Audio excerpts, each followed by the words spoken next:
want to begin very quickly by expressing my thanks to President Friedman and Josh Wheeler, all the folks here at PVCC and the Thomas Jefferson Center and the Virginia Foundation for the Humanities, our hosts. Thank you to everyone who helped make this event possible today. So we'll open it up for questions in a few minutes, but I have some to get us started. Let's begin by having Robert O'Neill clarify something for us, which I asked him to do in his office just the other day. And I said, that's going to be my first question, Bob. That's great. This will help us frame the discussion. We're speaking of the rights to speak, to hear, and the conflict that results from the exercise of these rights, and whether or not these conflicts have perhaps become more uncivil. We all know that the right to speak out is one of 5 rights protected by the First Amendment to the U.S. Constitution, but the Constitution doesn't say anything about the right to hear or the right to receive speech. So Bob, please, to get us started today, shed some light on that for us. Goy, that's an excellent question. It's one of those which, if you ask of 3 lawyers, and we have 3 lawyers right here, you're likely to get 4 different answers. But let me try to steer a path between. An interruption or intervention of the kind that we're thinking of actually can be both. It can be free speech on one hand, but at the same time, if it makes impossible another person's communication, and therefore the right of an audience to receive the other person's message, it would surely be viewed as an abuse of free speech. Now, that doesn't answer the further question, which I think we'll get to in various forms. Can a person who intervenes or interferes or disrupts in that way, can such a person be silenced? Well, that may depend on circumstances. It may depend on what state law provides, for example, with respect to public events. But let me suggest an approach which we can then work with. As long as government's intervention, that is, a government effort to keep communication flowing despite a disruptive intervention of that sort, so long as government intervenes in a way that's content neutral, that is, they treat people whose message they like the same as people whose message may be unwelcome, then it seems to me that government may be able to intervene in a way that facilitates communication or at least keeps the dialogue going, because the alternative may be to permit one person or a small number of people from preventing an entire audience from hearing a message, and incidentally, the audience may contain people many of whom agree with, while others may strongly disagree with what the speaker is saying. Let me offer one other distinction, which I think may be useful as we get started. We talk a lot about censorship. Well, only government really can engage in censorship. But that doesn't mean that private people and private organizations and private groups cannot suppress or inhibit what is admittedly often free speech. And that's where things get really complicated. Finally, let me just mention that the Thomas Jefferson Center has been worried about this issue for some time. In fact, in the last decade, we've awarded 2 of our usually not coveted Jefferson muzzles, given always on Mr. Jefferson's birthday. We've given 2 in situations that are quite close to what we're focusing on this afternoon. One was the audience at a commencement at Cal State Sacramento, which absolutely shut down a speech by Janice Heafy, a liberal publisher of the Sacramento Bee. She was simply prevented from continuing her speech. It was posted on the university webpage, but it was over after the first few minutes as far as the live audience was concerned. Not too long after that, an audience of a very different political view managed to shut down completely at the University of Connecticut a speech by Ann Coulter, a nice pairing of incidents which enabled us to say, look, this is a problem that arises across the political spectrum. And in both instances, we have audiences that for their own purposes simply took over an occasion and shut down a speaker, prevented those in the audience, not only those who agreed with, but those who disagreed with the speaker, from hearing the entire speech. So, Coy, that's sort of a first cut at some very difficult issues, which I think will occupy us not only this afternoon, but well beyond. Thank you, Bob. Let me ask Dahlia Lithwick. Dahlia, you wrote in an essay that the underappreciated and under-recognized step-cousin to free speech was the right to free listening. And you wrote of a new anger in America which threatened the heart of political discourse and in turn the freedoms upon which this country was founded. I'd like you to talk about this idea, and we'll have our other panelists respond. First of all, I want to say thank you to PVCC and to the Jefferson Center for inviting me to be on this panel. This really is an A-team panel. I think that built in to the First Amendment right to speak freely, there has to be an implicit right to be heard, because otherwise we're all just making noise. And it seems to me that the fundamentals, foundational assumption is your right to speak is being protected because you need to be able to persuade people of ideas that are unpopular. But there isn't a demand in the Constitution or anyone else or anywhere else that we listen. I remember learning in law school about a legal thinker called Hofeld, who said that for every right, there's a corollary duty. And we forget that. We're so rights-focused in this country that we think our rights come free. But in fact, I think the right to speech carries with it the obligation to listen, and particularly to listen to things that we find odious. But I think that piece of it has fallen away. There's a quote that has been attributed to two important legal thinkers. One was former Chief Justice Warren Burger. The other is Bob Marley. But each of them, if you Google them about equally, you'll come up with the quote, free speech carries with it the freedom to listen. And I think it's more than the freedom. I think it's the obligation to listen. And it seems to me, just to note what Bob says, I don't know that we are angrier now or ruder now or less civil, but I do think that the media makes it possible to drown others out in the way that we couldn't. So I think I just want to start with the predicate observation that nobody is going to force you to listen. That's just not something we can legislate. It's not something we can constitutionalize. But if we don't take upon ourselves the duty and the responsibility to listen, I think there's no such thing as the First Amendment. Do we have a panelist that would like to respond to that?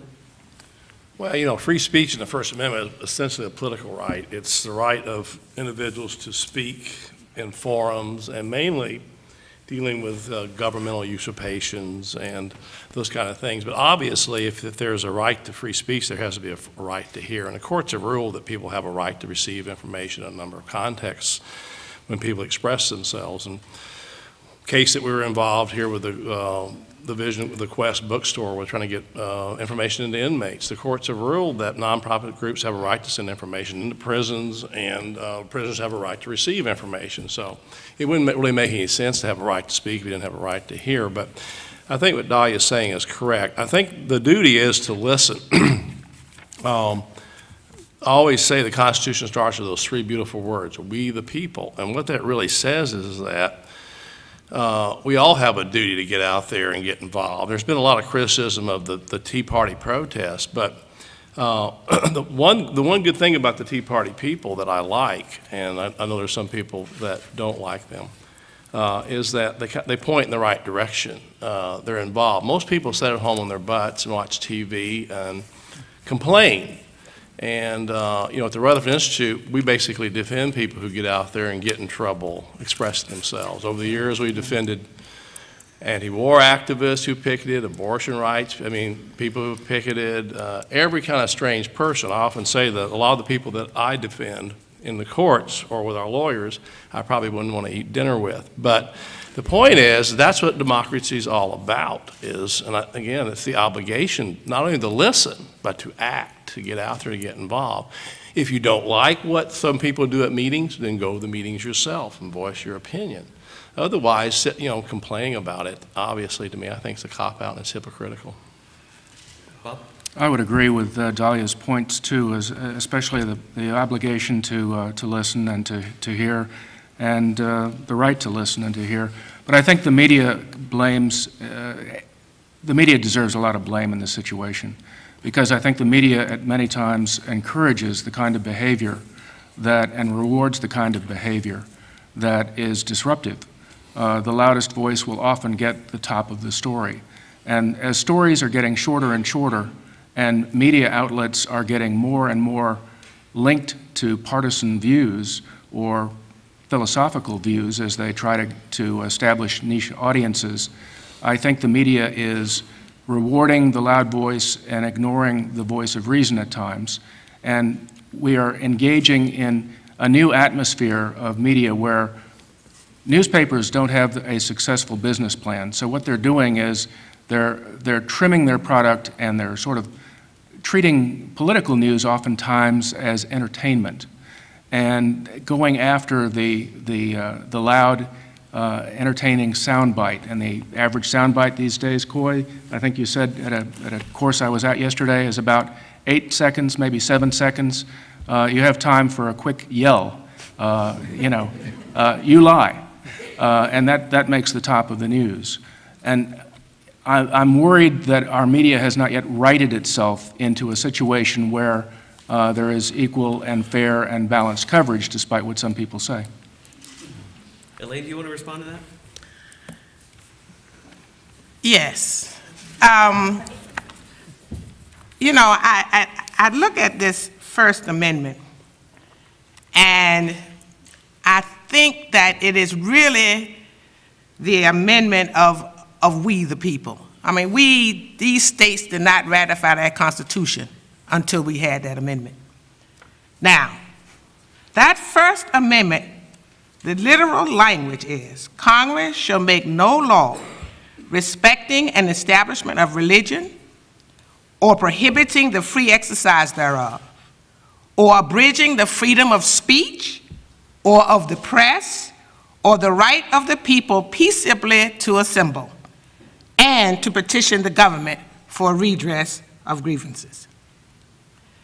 Now, all of us care about our right to speak. Oh, don't muzzle me.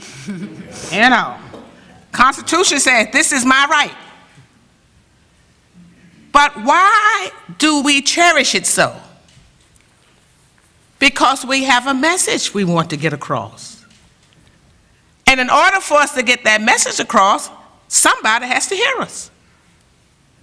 The right to speak without an opportunity to be heard is meaningless. But it's there. I mean, it's there. It's inferred, but it's there. Now,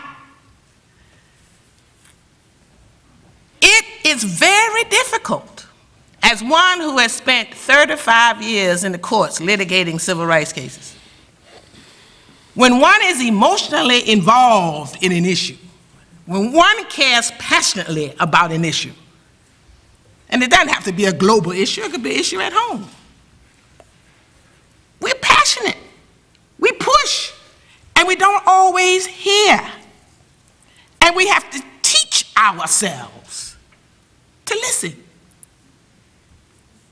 We have to teach ourselves not to be as shrill, not to emote all over the place, but to listen, because there is something that you just might learn.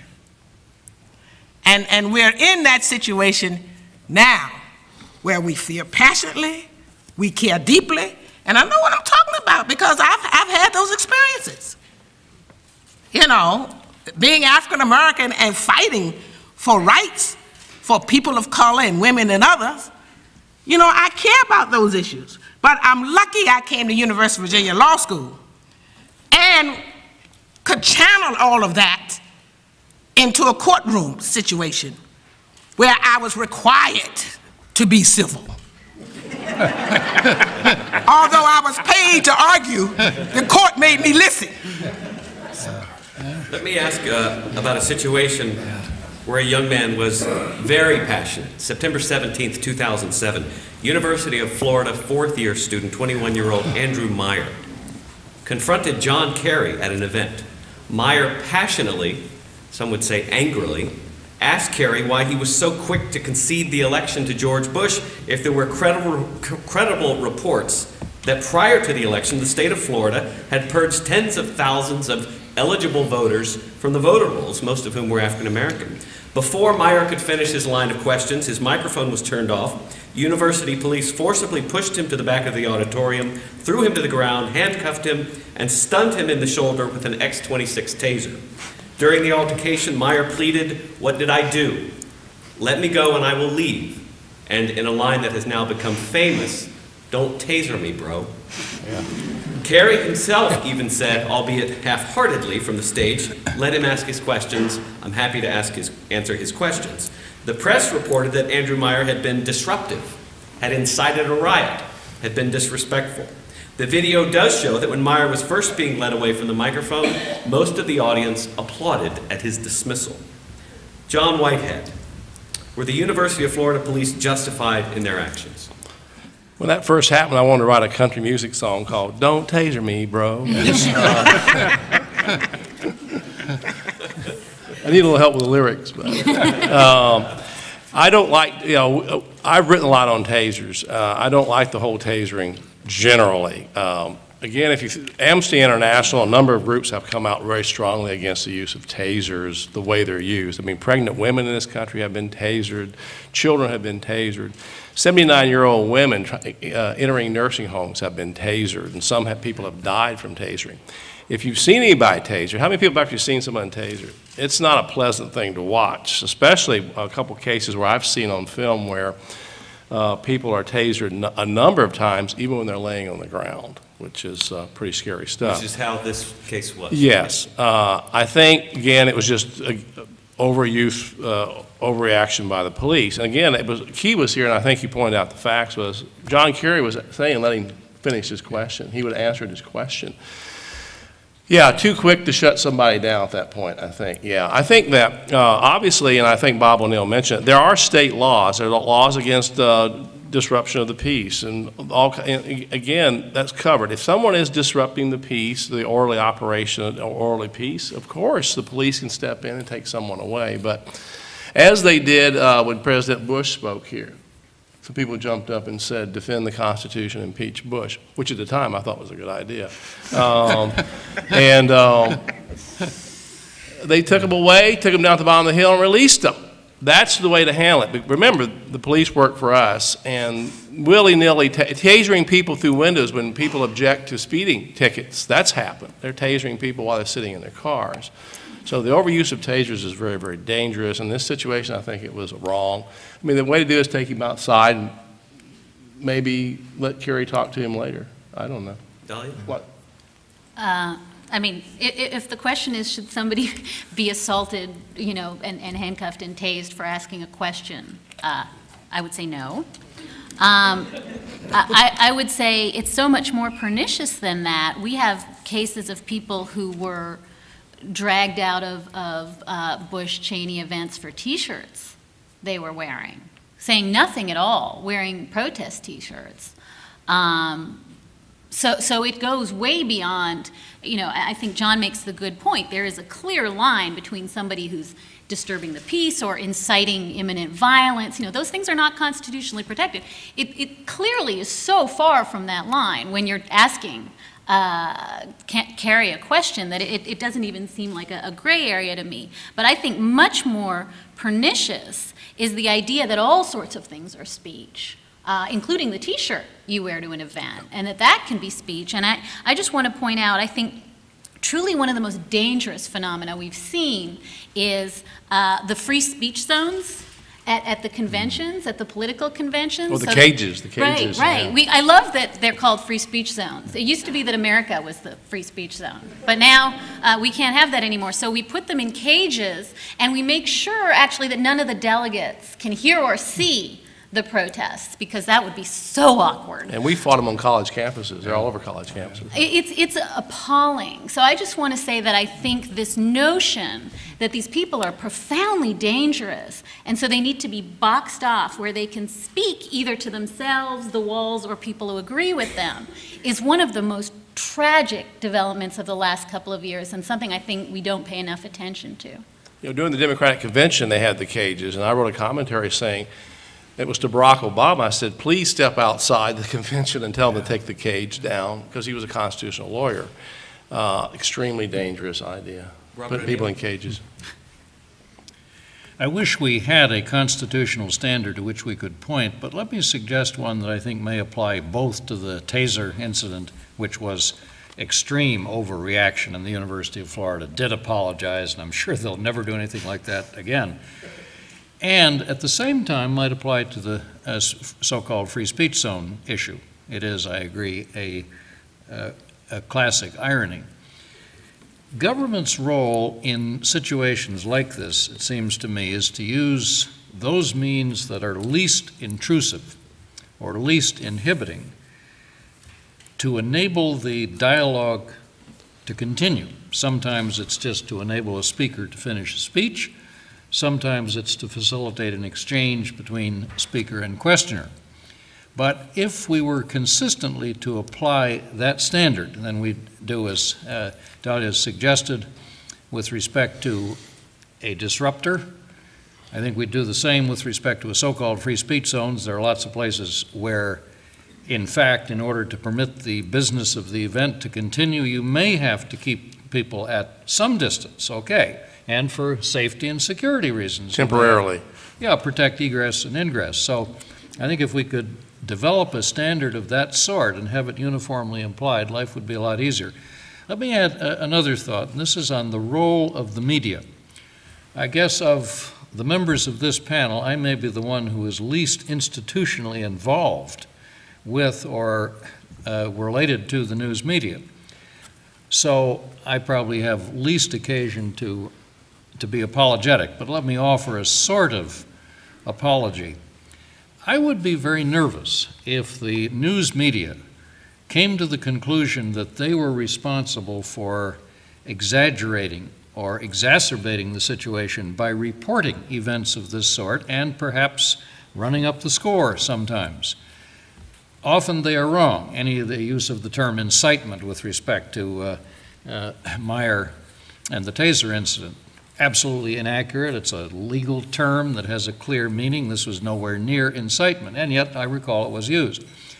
But I think I'd be very nervous if a kind of self-imposed censorship on the part of the news media prevented us from learning as much as we do, sometimes more than we want to know. At times, I suspect, more than we need to know. But if the news media were to conclude that they were responsible for running up the score in this area and decided to step back and said, okay, we can help if we simply don't publicize these incidents, I think the cure in that case might well be worse than the disease. So I guess I would urge that we go slow in calling upon the news media to step back and restrain themselves in this area. They're not going to do that, though. They're going to report Yeah, every wild incident right, because it sells soap and drugs and commercials. Yeah, it's not going to happen. That's the way it works. But do you think the fact that there's media coverage is a factor in the emotionally laden discourse that's going on? Sure, it's a factor. It's a factor, and people are looking for media coverage, and they know how to get it. Some are pretty smart about how to get it. And I'm not suggesting the media should not cover disruption and should not cover arrests. Disruption and arrests are news. They just shouldn't be the dominant. When I was in New York when President Bush was speaking at Monticello, and I think there was much more attention paid to the few people who stood up and shouted than there was to the rest of the observants at Monticello that day. So, everything, there needs to be a balance. Civility can't be stringently enforced. I mean, that's, I was wondering what would happen here if someone stood up and started yelling at this event. And I came to the conclusion that Frank would give him 30 seconds, and after 30 seconds, Frank would get up and say, let's try to be civil here and listen to what's going on. And if it continued for 2 or 3 minutes, he might be shown a nicer part of the campus. I don't know. We'll find a free speech zone for you somewhere. Yeah. Can I talk briefly about my hate mail? Yes. Okay. You would. I think some of you have heard me say this. I've really been aware in the last 2 or 3 years of a profound change in my hate mail, which is always outstanding. But the last couple of years, I've noticed an enormous amount of angry readers saying, thank you for your Newsweek piece on this, but it wasn't good because it didn't talk about this. In other words, I'm now getting more criticism for what I don't cover than what I do, and the nut of it is always because I don't care as much about prison reform, but I wanted you to write about my story, the thing that's important to me. And I think this goes exactly to what you're saying, which is there's something that has changed in the media where people want to see themselves, and they want to hear themselves, and they're very angry when they don't. That's right. And so I think there's a strange, and you can call it creepy solipsism or narcissism. I don't know exactly the pathology, but I do know that people feel in a way that even, as I say, I've been a journalist for 10 years. This has been the last 3 years that I've noticed people feel unheard and unlistened to. And one of the places they take it out is at the media that they feel isn't acknowledging them. So I think one of the things that I see changing is whether you want to call it that, I'm not persuaded we're less civil today than we were 100 years ago. I wasn't around 100 years ago, but I'm not convinced that the tone is the problem. I think the problem is people feel as though they've been roped out of the conversation, and they feel that they're not listened to and acknowledged. So maybe this just loops it back to our initial point about listening. But it seems to me that that's the nut of what's going wrong, is that people feel unacknowledged and ignored. And especially in the print and electronic media, they want to be heard. I mean, look at this ridiculous thing with this balloon and these kids. Look at that. I mean, you know, therein lies, that's a problem. And it's again, it's media. It's opportunity to make it, get rich quick scheme, I mean, and to take those kids and put them in, make them a part of that hoax. I mean, I don't know that we would have seen that 10, 15 years ago. I'm not sure, but it looked, I was in Morocco when I saw it, and I turned it right off. I said, that's a hoax. I know it. It sounds funny. Anyway, you know, people, yeah, there's a lot of people feel they're not heard. That's what makes people like Glenn Beck so popular, because he hugs them, and then they get to speak through him. He reaches out to them. And there are other people out there who are news shows. But again, people today, the people that we talk to and the people we defend, they feel they're not being heard. And there's a lot of fear. They fear the government's not listening to them. Then you have a phenomenon like Glenn Beck, who's on from 5 to 6 and draws a bigger crowd than primetime people because they feel that he speaks for them. And I did a commentary on Glenn Beck. It was an analytical piece where I didn't really take a viewpoint, whatever. I got an amazing amount of hate mail from people who like Glenn Beck saying, why'd you pick on him, and those kind of things like that. Because again, he's become sort of a fellow who speaks for the masses. But that's because people aren't heard. So the question would be really how the average citizen can be heard so they don't have to have someone speak for them, a guru, a news guru. Along those same lines, let me pose a question to the panel, and anybody can chime in here. Is this very conversation we're having, perhaps that the issue of uncivil disruption of free speech, to some extent, is this very idea born of privilege? And by that I mean we need only think of Bloody Sunday, March 7th, 1965, when 600 civil rights marchers trying to get across the Edmund Pettus Bridge in Selma, Alabama, were attacked with billy clubs, tear gas, and bullwhips. Getting shouted down or interrupted is trivial, is it not, when compared to the very real dangers others have courageously faced trying to speak out? They all protected First Amendment freedoms: speech, assembly, petition, and you know, I wouldn't say one is more important than the other, but I tell you, I mean, the First Amendment is the bridge over which we came across. That's the bridge we crossed over in the Civil Rights Movement to bring us and make us full citizens in these United States. Now, it was the activities of the city. It was the marches. It was the petitions.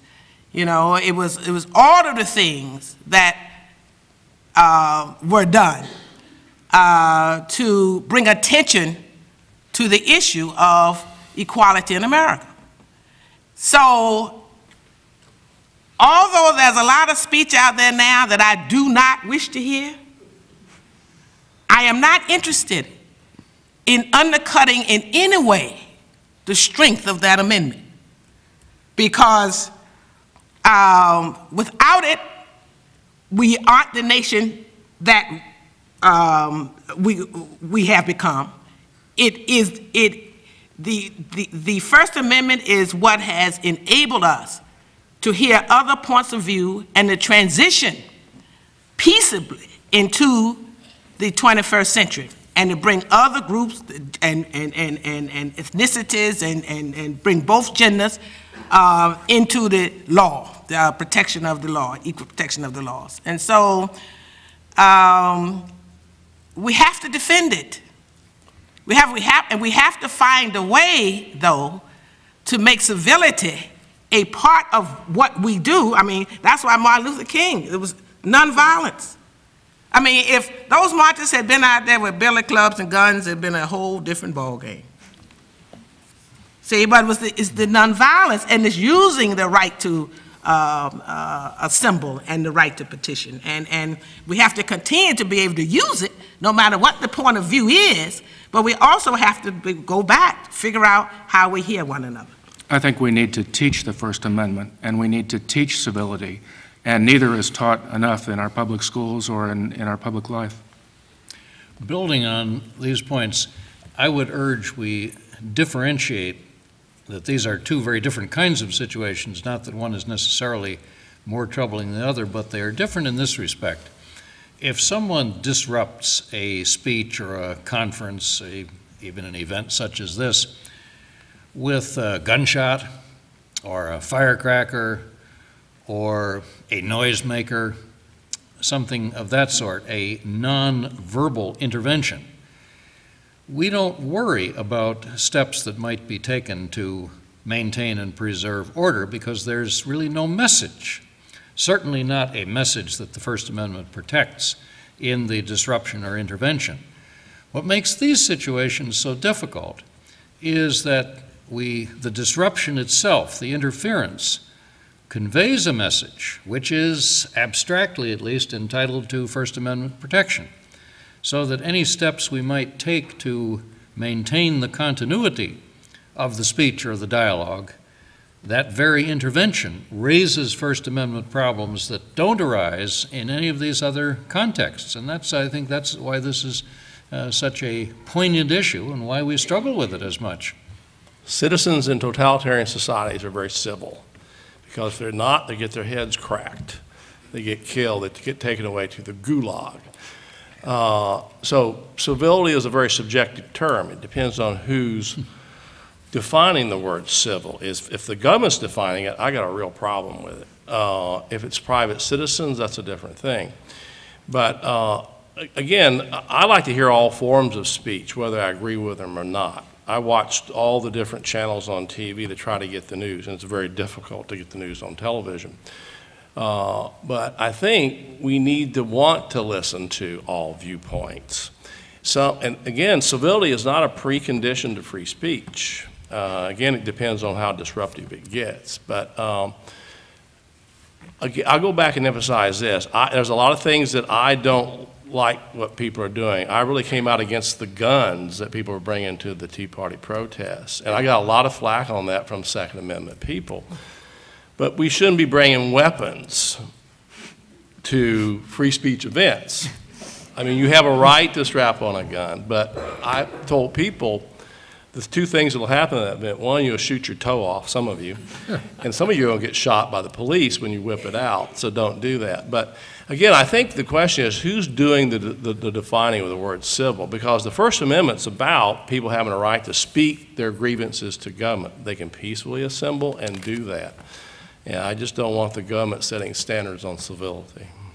At this time, I'd like to ask anyone who has a question for our panelists to come to the microphone. It's located right down here. If you're on that side of the audience, you're going to have to go out, and the ushers will help you find it. Go out and come around.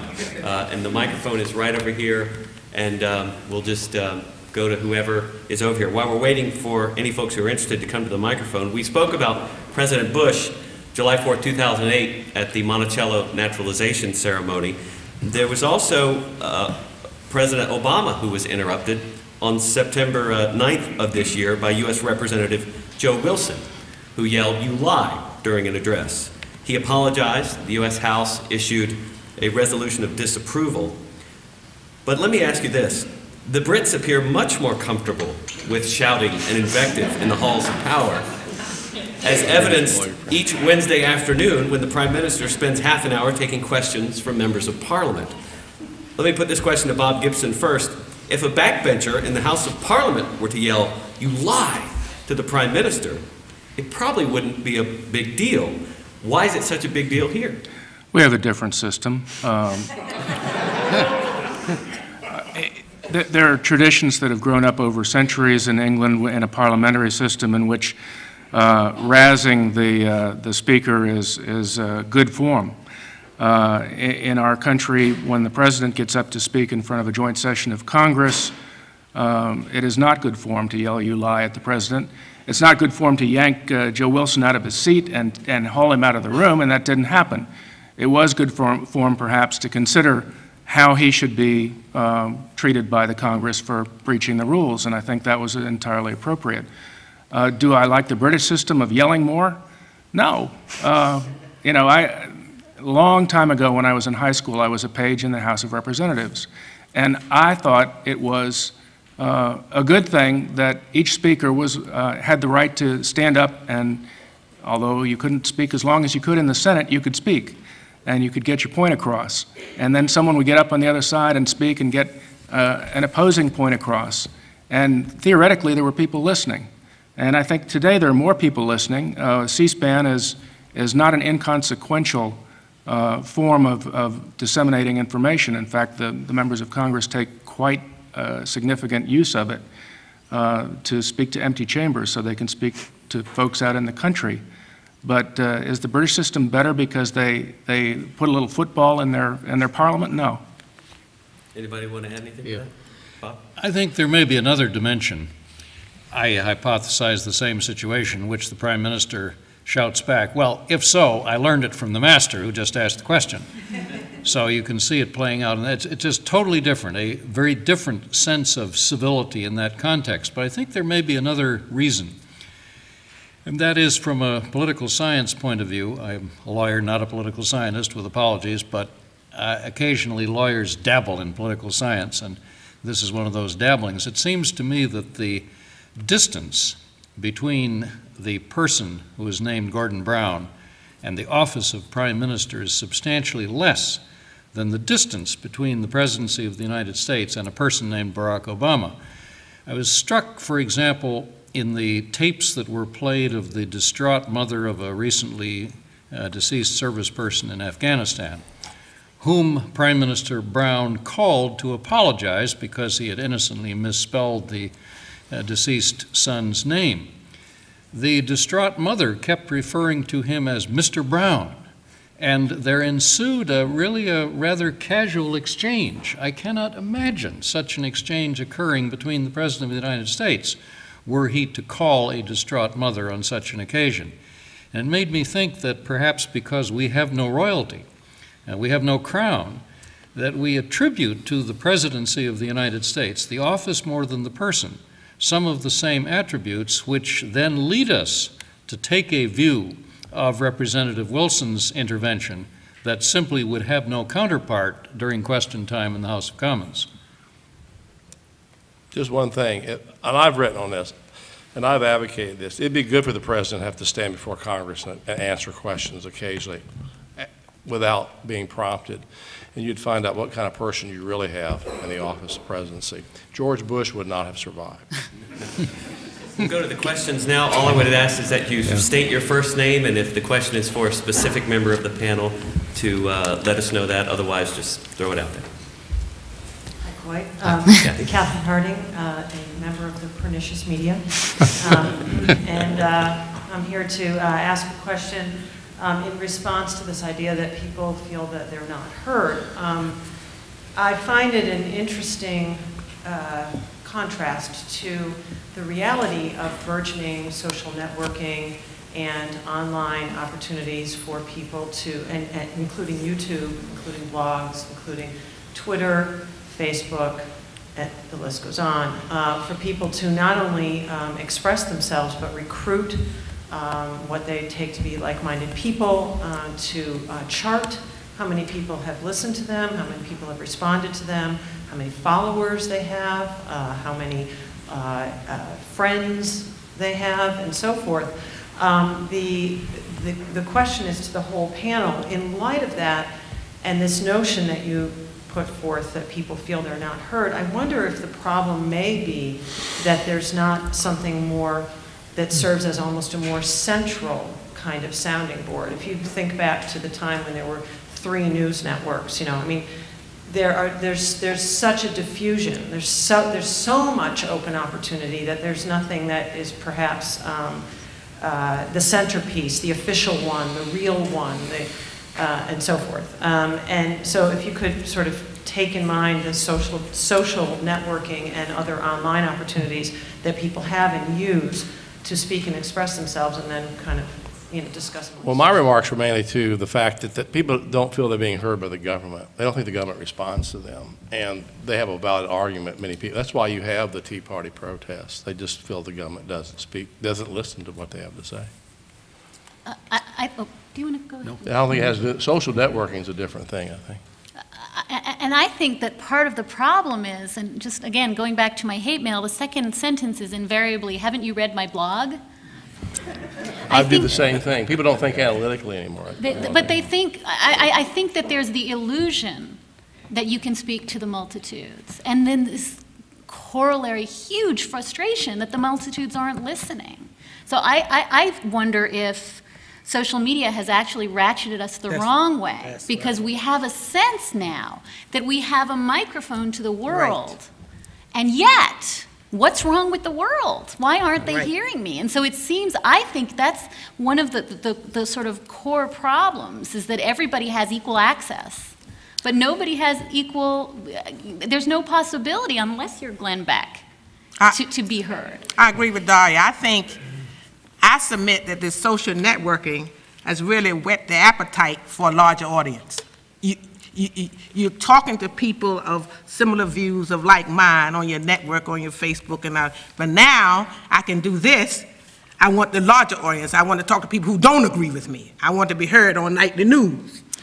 There's a sense, there was a sense 30, 40, 50 years ago that everyone had 15 minutes of fame.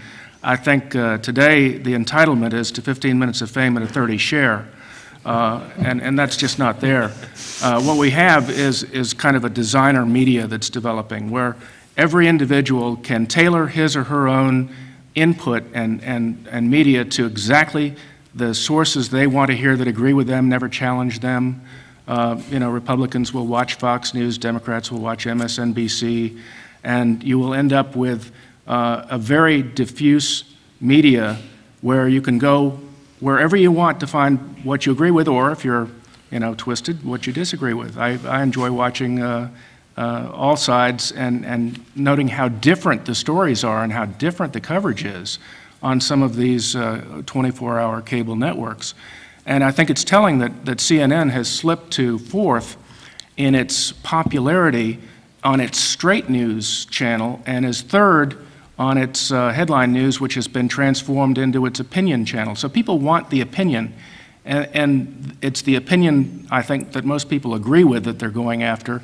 And if they disagree with that opinion, perhaps they want to be heard. And just to take it back to what Bob said initially about just how ideologically polarized the media is, I think that the core notion of the First Amendment rested on this idea that there was a marketplace of ideas. And a marketplace of ideas requires more than one product. It can't be a marketplace of ideas if everything is Ajax, right? That's not a market, that's communism.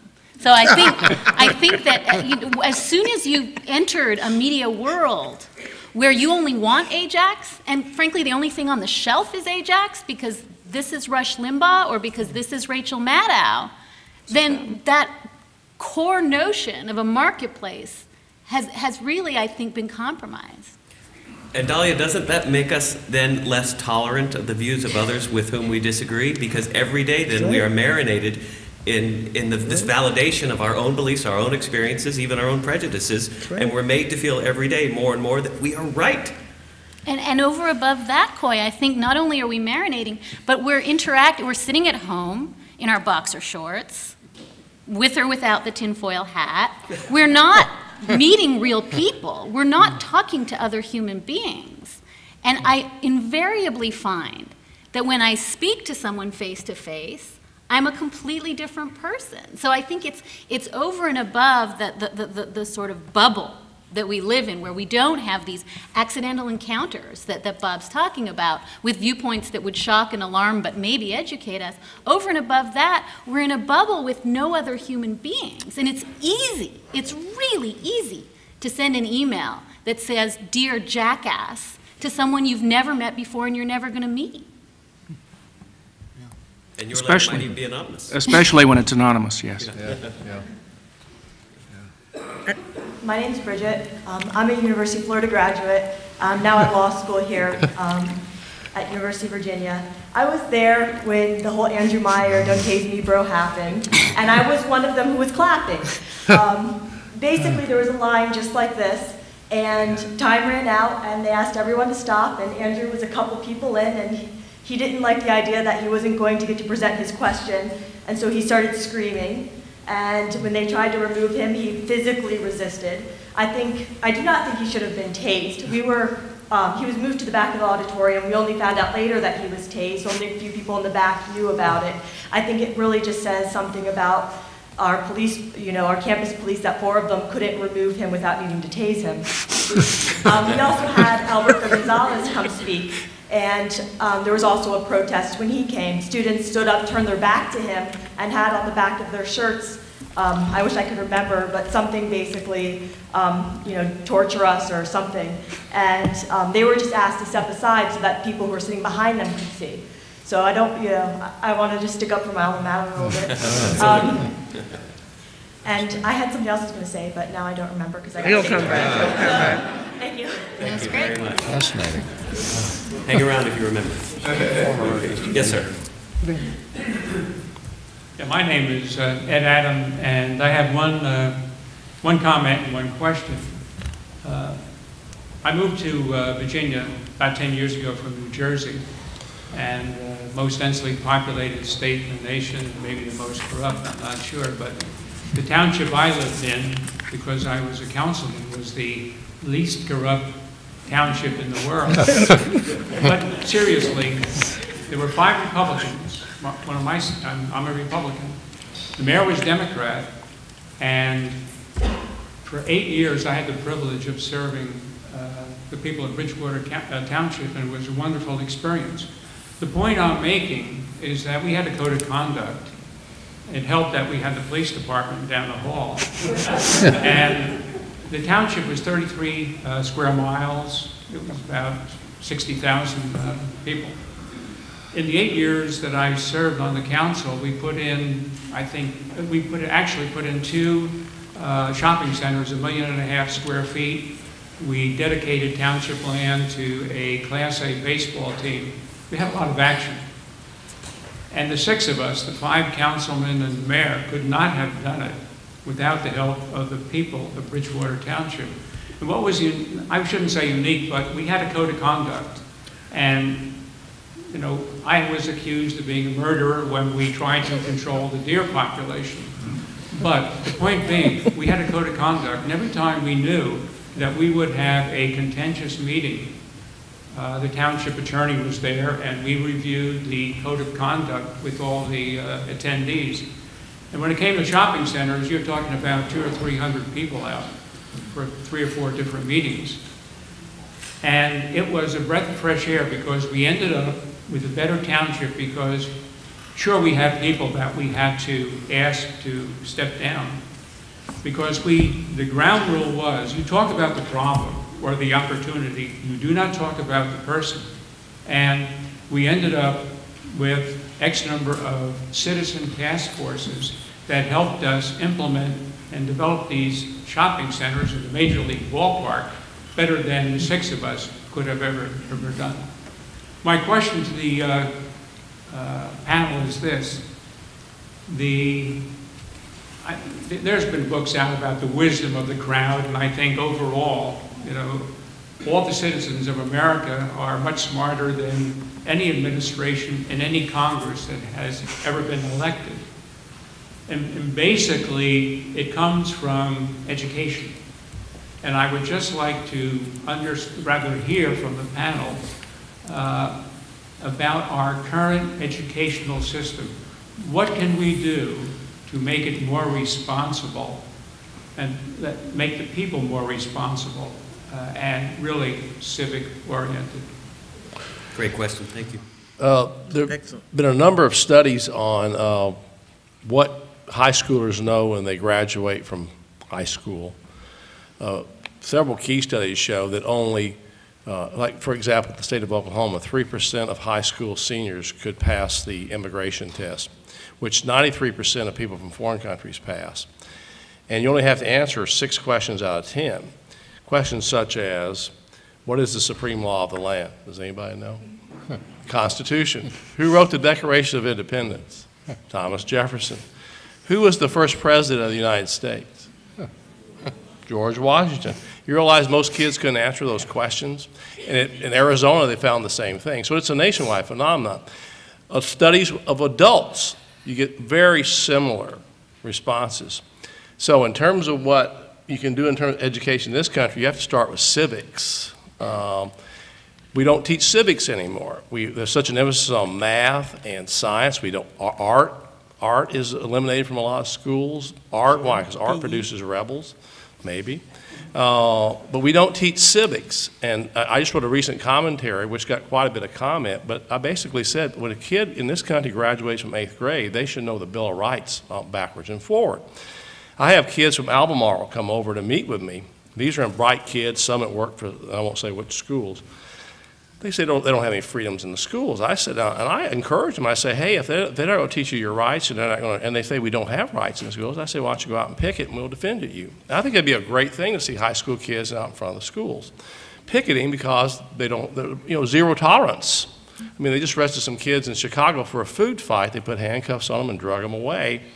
And I was on ABC News the other night commenting on that, and I said, it's insane. You're dragging kids away from food fights. I mean, when I was a kid, I got so expert at shooting the mashed potatoes across the room. I wouldn't have been in school 3 days in a year. So what can we do? We're going to start with civics. And I think through civics and learning the Constitution and learning about your rights, I mean, most people don't even know what the first 3 words of the Constitution are, what the preamble says. I think civility might come out of that process, learning what the Founding Fathers were really like. They were a very civil group. You realize that Benjamin Franklin was shocked by the Tea Party, the Boston Tea Party. He was shocked by that. He thought that was so strange, and he apologized to the British for it. They were very civil people.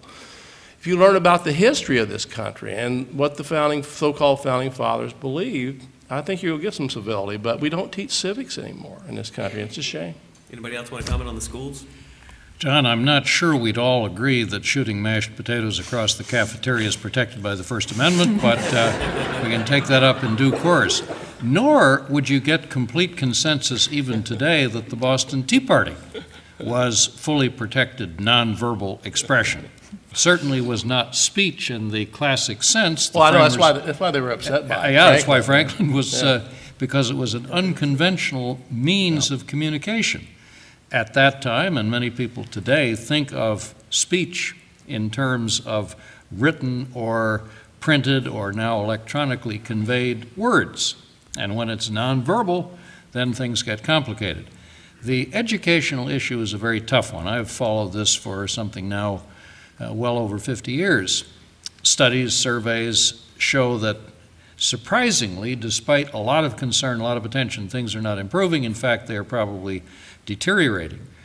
One reason, almost certainly, is the difficulty of fitting civic education, citizenship, Bill of Rights, these topics into an increasingly structured social studies curriculum.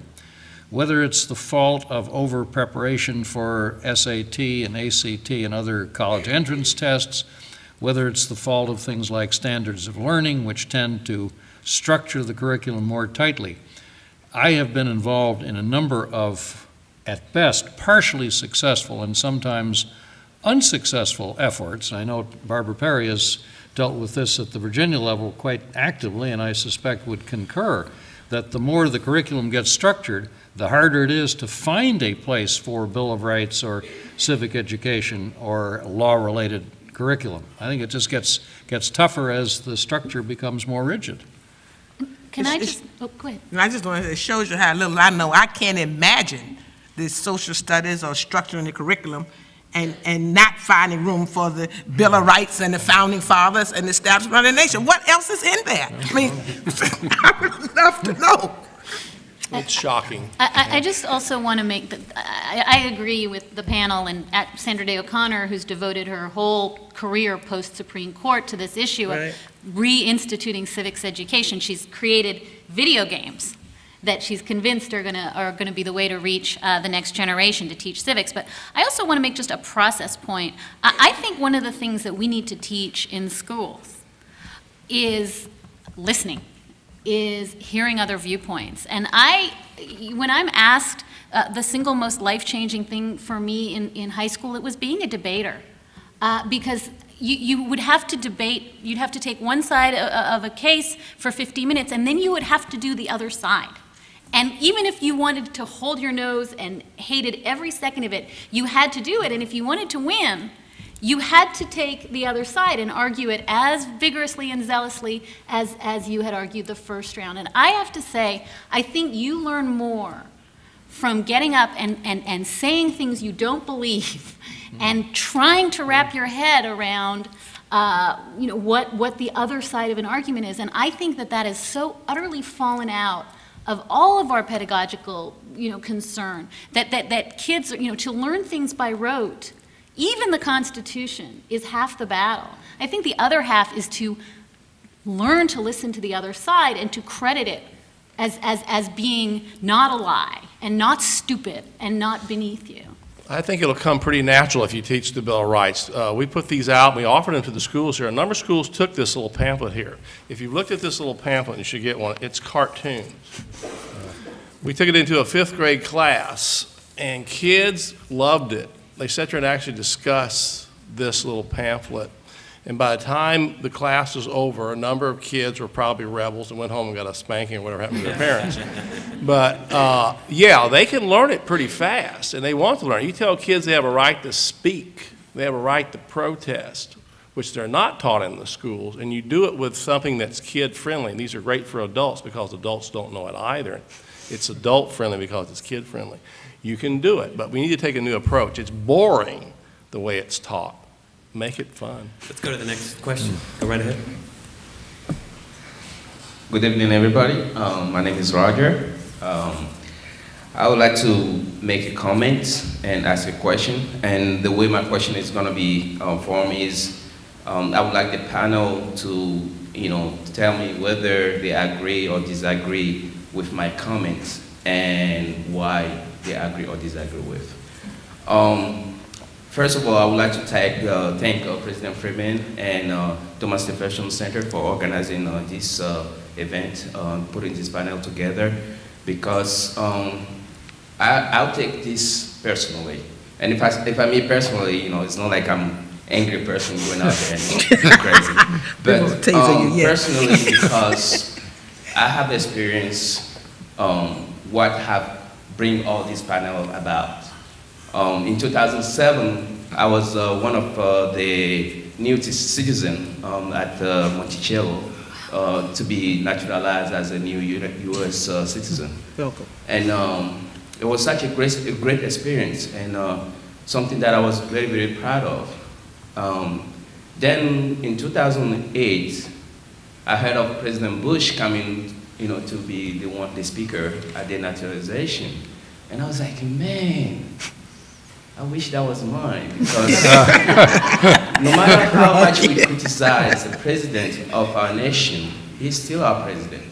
And for me, that was an honor to have my president speak at my naturalization ceremony.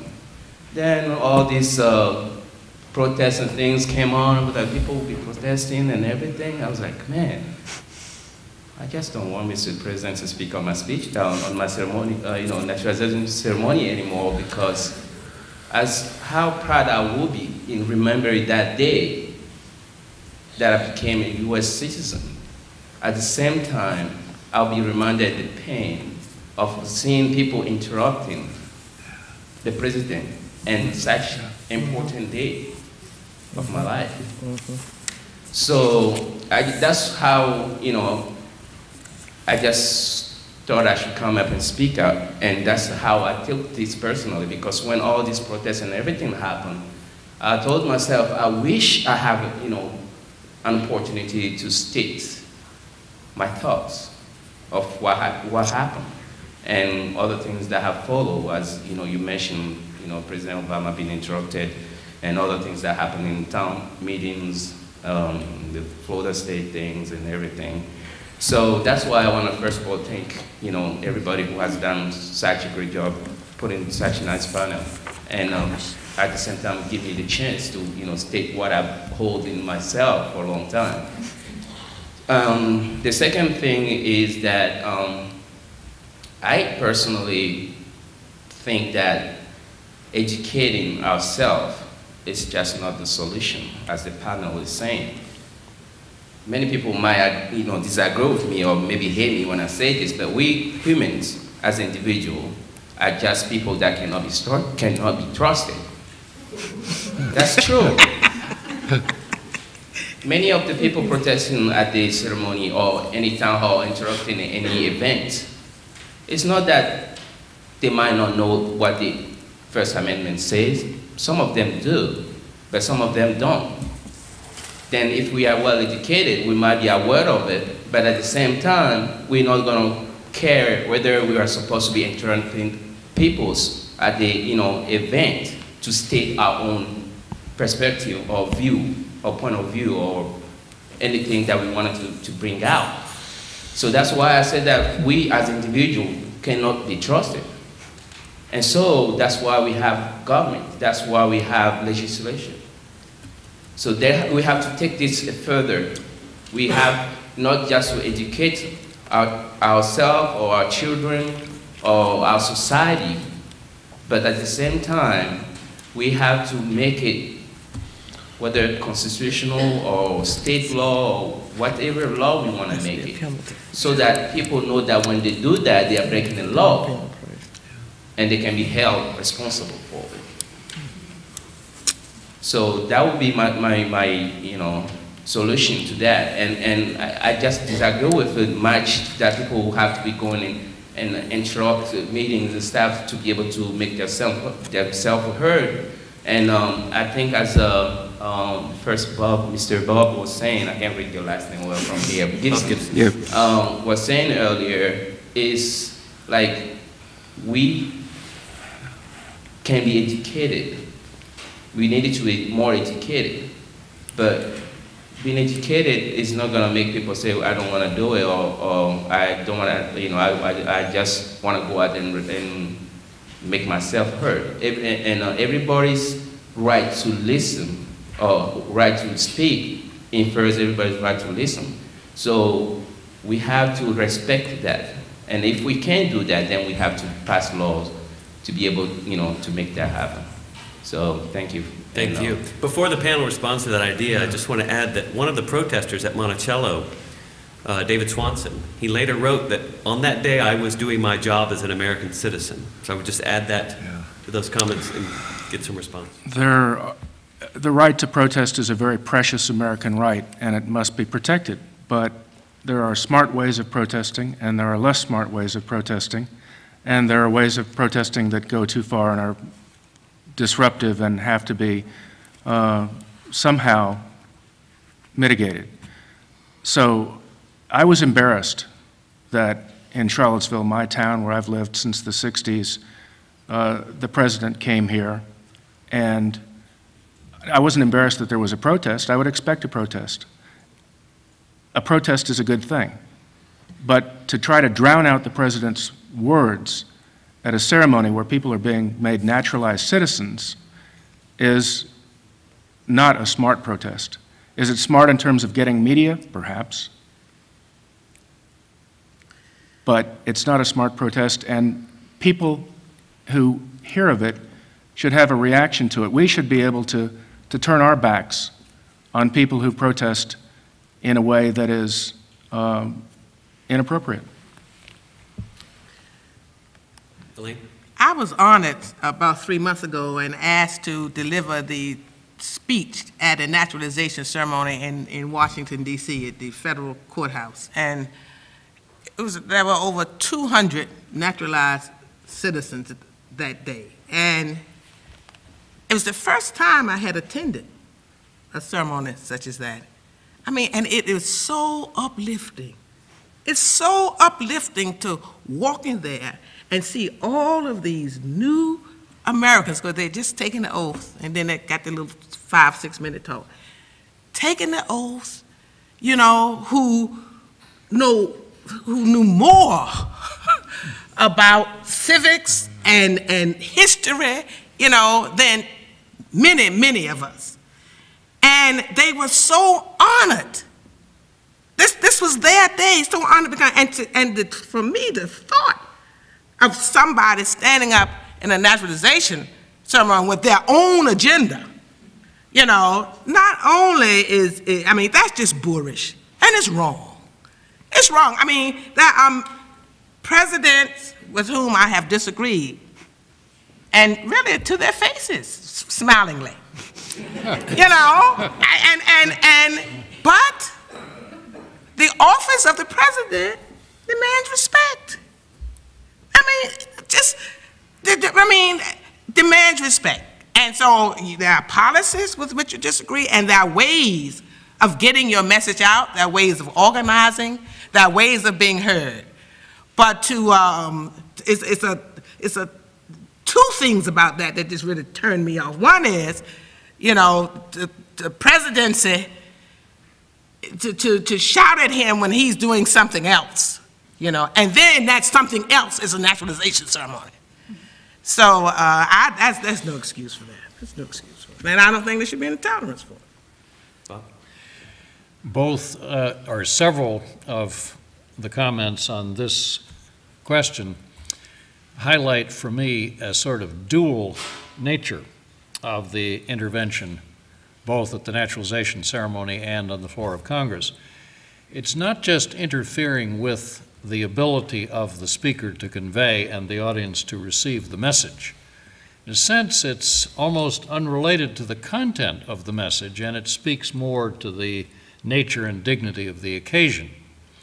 And we have been focusing, I think, largely on the message and thwarting the communication and receipt of the message. When we get to talking about disrespect, I think we are focusing more on the solemnity of the occasion, and if anything, showing disrespect at least as much to the newly naturalized citizens as to the president, and in the case of Representative Wilson, disrespect as much for his fellow Congress members as for the president on that occasion. These are thus doubly troubling occasions, but the one thing we really haven't talked about is under what circumstances is disrespect sufficient to warrant intervention. And that may have to remain a rhetorical question. It's an exceedingly difficult one. I think we've raised it as such. I don't think there's any good answer. It doesn't happen very often. We have seen these two recent occasions happening on both sides of the aisle, which warrant our discussing it this afternoon. I think the kind of injunction that you've suggested, your plea to civilized society, if heeded, would go a long way to prevent the recurrence of such events, but that may be overly optimistic. And just to note that Bob Gibson opened by saying how squirrely the incentives are now because of the media. It used to be if you wanted to protest a war, you'd go to Speaker's Corner, you'd get on your soapbox, you'd try to persuade a whole bunch of people of your views. Now if you want to protest a war, the single smartest thing you can do is fling yourself in front of a television camera on C-SPAN. And the more outrageous your behavior and the more truly meaningless your comments are, the more likely you are to get covered. So I do think there's really sort of a structural problem where just, you know, my dad's an economist. As a pure efficiency matter, it is much more efficient for me to fling myself in front of a camera and berate the president than to go to Speaker's Corner and change 3 people's minds. For at least 2 decades on television, so-called news talk shows, but quotes around shows because they're mainly entertainment, you'll have 4 or 5 speakers on a screen, and they scream at one another. For 2 decades, we've been teaching people who watch those shows that they shouldn't be civil. I've been asked to appear on several of them, and I say, who's the guest? When I find out that they're lunatics, I don't go on the shows because I don't like the talking over. Recently, watching Chris Matthews talk over guests, Bill O'Reilly talk over his own guests, he won't even let them respond to questions. So I'd say for 2 decades, we've been teaching the American population, young people, anybody that watches those shows, that you really don't need to be civil anymore. You can cut people off, you can call them names. And so that's what we're teaching them as a form of news, as entertainment. So we're getting basically what we're asking for. And who's the problem? The audience. People who watch those shows, who feed off of them, and try to mimic them. And today we're seeing people mimic what they've been taught on television for 2 decades. Go right ahead, sir. Thank you. David Repaz. I should say at the beginning I'm a retired political science professor, so this is going to be kind of arcane. I was really struck by the conversation about the coverage of Selma and the coverage of the Tea Party activities at recent town meetings. And I think it really occurred, when I saw the town meeting disturbances, and some of them were actually shut down by them, I was appalled. And I thought those folks ought to not be able to do that, and then also that the media should not have covered that as much as they did. But then you think about Selma, you think of all of the civil rights activities in the early 60s, of the sit-in counters, and of the Freedom Riders being beaten as they got off buses. You think of Bill Connor and his hoses and so forth. And you realize that if that had not been covered, and covered very thoroughly, we probably would not have had the Civil Rights Acts that we got in the 60s. Now, the reason for that is that the public was appalled. The general public, seeing these things, were appalled. But there was also another factor to it. And the people engaged in these activities were doing what was constitutional, what was their rights. They were trying to get the right to vote. They were trying to ride a bus. They had the right to do those things. So that was an additional factor that was in there that made that work in there and happen. But the reaction of the public to the Tea Party folks at the town meetings was not that they were appalled, but that's perfectly all right. They're exercising their right to free speech by closing down other people's free speech. That is very troubling, the public reaction to those events. So I just wanted to make that distinction, but both of them should be covered. And then if we get to talking about the Boston Tea Party, and that got me to thinking a little more about all of this. And I think we have another category of activities that we should think about. That isn't free speech or the other. It's called civil disobedience.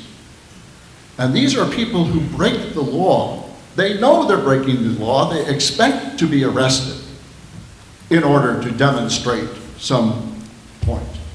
That was the Tea Party. They destroyed property. I don't know if they got arrested or not, but that they certainly should have expected it. Other kinds of demonstration activities, civil disobedience activities, are automatically illegal by definition. Civil disobedience implies a violation of the law. That, however, should be separated out. So the Boston Tea Party doesn't belong in the discussion today. Anyway, what I'm really concerned about is the public reaction to the Tea Partiers and the fact that we have kind of lost our sense of what is right and wrong, what is proper activity and what isn't.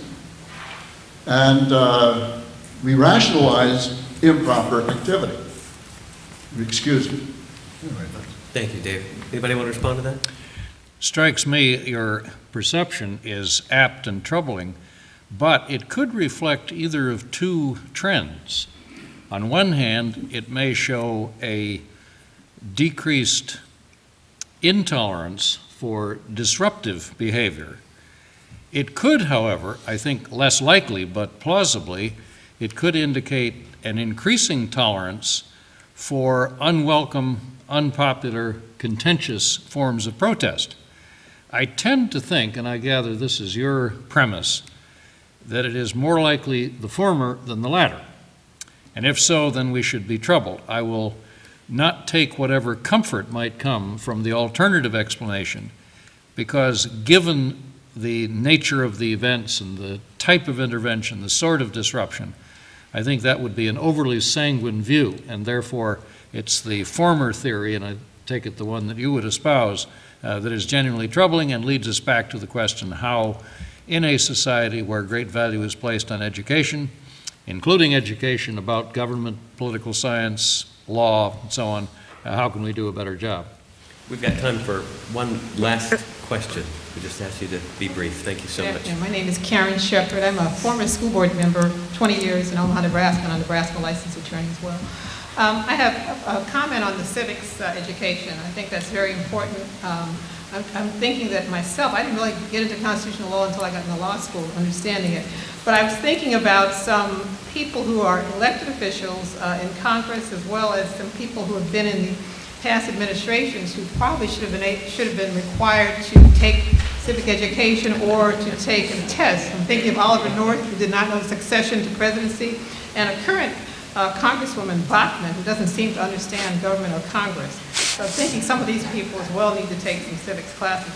But I wanted to talk about protected speech and when it should lose its protection. And I'm thinking of speech that is particularly inflammatory and incites people to riot. I'm particularly concerned with this current president of some of the statements I've heard on public broadcasting and public meetings, which to me are inciting people to riot, take arms, and endanger the life of other citizens. I'd like you to comment on when should speech not be protected or lose its protection.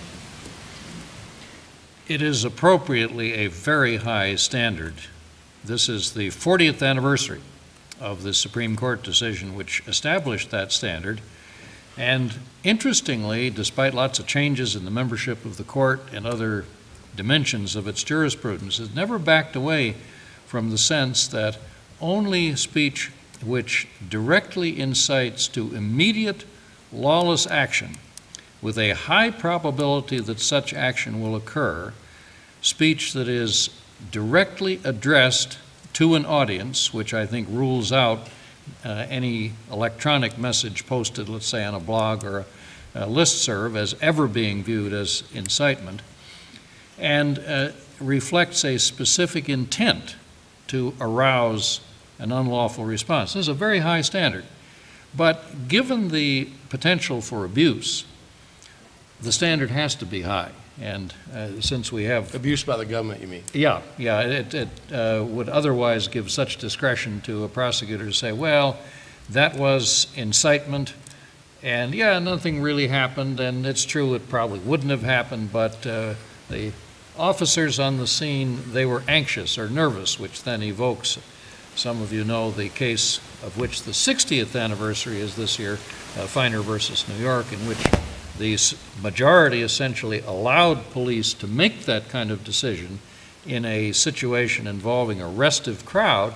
And Justice Black, in an eloquent dissent, said, look, you've created a heckler's veto, a phrase I'm surprised has not arisen earlier in this discussion, but the risk of not having so high, so rigorous, and so protective a standard for incitement is that you leave open to prosecutors and not so sensitive judges the creation and validation of that heckler's veto. And then what that leaves us with is, the Supreme Court then looking to behavior. Yeah. And once you look at behavior, then it's an after the fact, prosecution or whatever takes place. Yeah. But they really stay away from curbing the speech itself. And Karen, the first part of your question, the voters of Virginia had a chance to weigh in on Ollie North.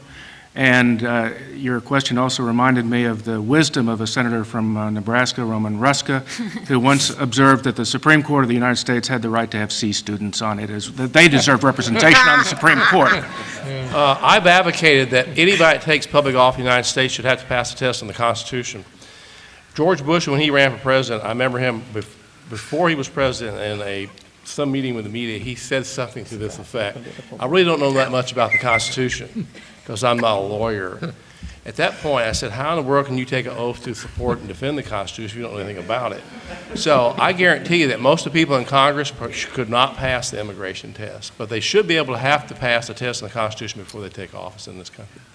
I'll just tell you that I spent 5 days trapped in the Sonia Sotomayor hearings this summer. And to me, the story I will tell my great-grandchildren is that in the midst of this completely kabuki event, highly scripted, utterly politically useless, the most sort of shallow and surface conversation between a smart nominee and a pretty smart Senate Judiciary Committee, everybody saying nothing.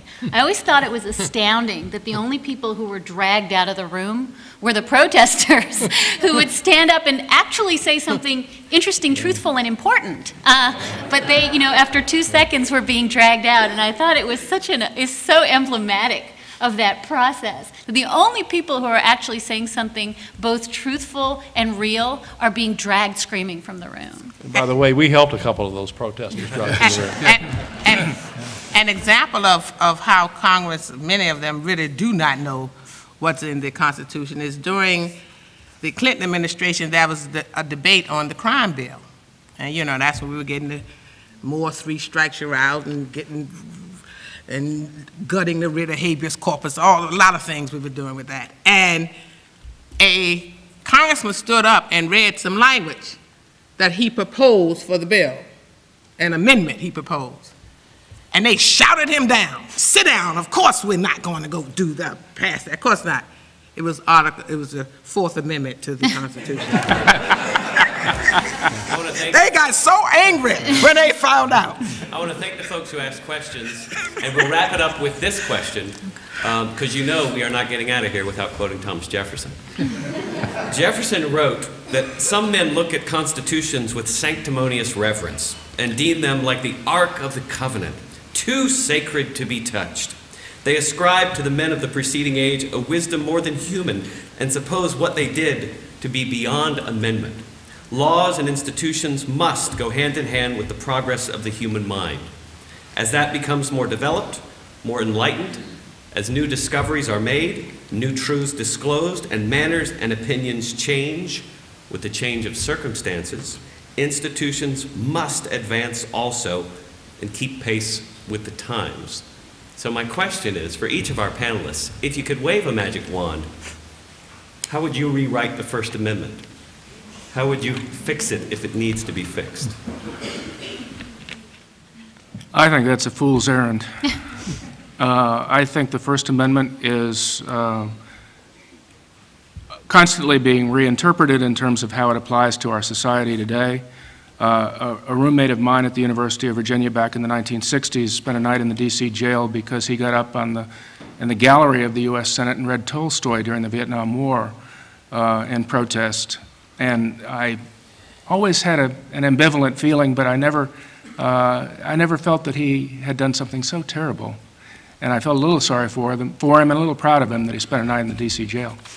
I think the First Amendment is going to protect us from the kind of government abuse that could easily happen if people do not learn civics in our schools. Elaine? I would leave the First Amendment as is, but I would introduce a new amendment, which would be an amendment to Article 1, about the powers, the legislative powers of Congress, and I would require that they all know the Constitution by rote. Bob O'Neill? Well, you certainly wouldn't rewrite it in the way that Mr. Jefferson originally wanted it to read. Some of you are aware that his draft for the Speech and Press Clause of the Virginia Constitution had in it, through several drafts, a phrase something like being responsible for the abuse thereof, a qualification that to this day appears in state constitutions in a fair number of states, amending the Speech and Press Clause. James Madison tried persistently to persuade Mr. Jefferson that he was wrong. Didn't get anywhere. Then there began arriving in Richmond delegations of Albemarle County farmers who, surprising to Mr. Jefferson, seemed to be passionate on this issue.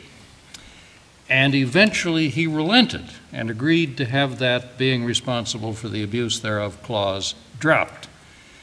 It took him quite a while to realize that Madison had rounded up these delegations of Albemarle County farmers who could not have had a very sophisticated notion of why that qualifying clause would have so tarnished Mr. Jefferson's reputation as a champion of free expression, but eventually they prevailed, and so to this day we have, and I believe should continue to have, an unqualified First Amendment. Let me just add one footnote which I think you'll all enjoy. In the early planning stages of this event, or at least after the events of last fall, someone suggested if we want a really big turnout, let's invite Joe Wilson. Someone else said, which Joe Wilson? And the final comment was, let's invite them both. That'll get a huge turnout. Well, happily, we didn't invite either Joe Wilson, but we did get a wonderful turnout nonetheless. Yeah. Dahlia? I think the First Amendment, like Mary Poppins, is practically perfect in every way. Yeah, I agree. I think that, but again, it goes back to the fact that people don't know it. I routinely ask law students in our summer intern program, these are law students from good schools, some from the University of Virginia, to give me the 5 freedoms in the First Amendment. I've yet to find one who can do it. So that's a problem. The First Amendment is power to the people. It gives us the right to get in the streets, to protest, to get active, to speak against government that doesn't listen. And we have to know it to do that. So encourage your children to do it, encourage your schools to do it. And if you don't know the 5 freedoms by, what's today, Sunday, Tuesday? I don't know what's going to happen to you folks. Ladies and gentlemen, please join me in expressing our gratitude to the